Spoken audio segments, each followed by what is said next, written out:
Subscribe کریں ہمارے channel کو اور بیل آئیکن کو کلک کریں تاکہ ہماری ہر نئی آنے والی ویڈیو آپ تک بآسانی پہنچ سکے۔ بسم اللہ الرحمن الرحیم۔ حضرت حروزہ علیہ السلام زوجہ حضرت شیث علیہ السلام۔ مورخ علامہ ابن جریر بروایت ابن اسحاق لکھتے ہیں کہ حضرت شیث علیہ السلام کی بیوی کا نام حروزہ تھا۔ نکاح کرنے کے بعد ان کے بطن سے ایک بیٹا پیدا ہوا جس کا نام یانش تھا، اور ایک لڑکی پیدا ہوئی جس کا نام حضرت شیث علیہ السلام نے نعمتہ رکھا۔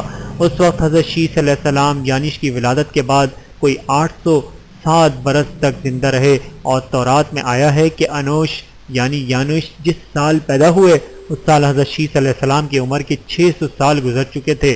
انوش حضرت شیث علیہ السلام کے وصی اور جانشین ہوئے۔ حضرت شیث علیہ السلام کی حضرت حروزہ سے بہت اولاد ہوئیں، مگر سب سے بڑے اور باپ کے جانشین انوش ہی تھے۔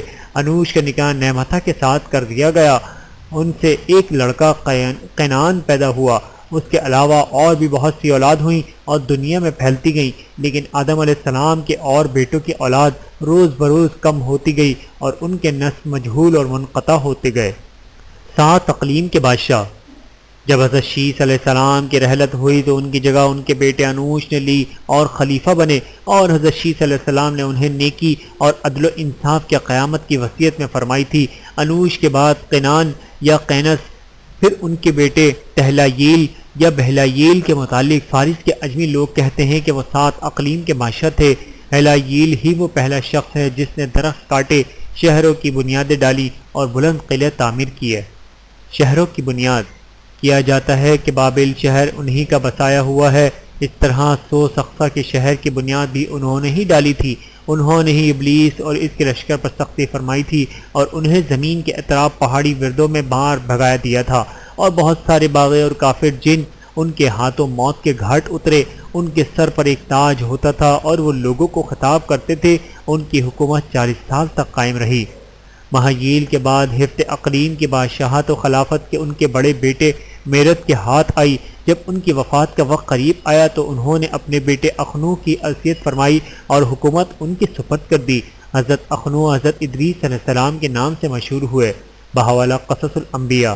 اب تمام نسب و نسل کی انتہا حضرت شیث علیہ السلام اور حضرت حروزہ تک ہی پہنچی گئی۔ گویا حضرت شیث علیہ السلام ابو البشر اور ام البشر ان کی بیوی حضرت حروزہ ہوتی ہیں۔ اس معاملے میں حضرت حروزہ بڑی خوش قسمت عورت تھیں کہ اس وقت دنیا میں جس قدر انسان آباد ہیں، خواہ وہ وحشی ہوں یا مہذب، یورپین ہوں یا ایشیائی، سب حضرت حروزہ کی اولاد میں سے ہیں۔ وہ سب کی ماں ہوتی ہیں۔ مزید حالات افسوس ہے کہ کہیں نہ معلوم ہو سکے۔ بحوالہ تاریخ طبرانی۔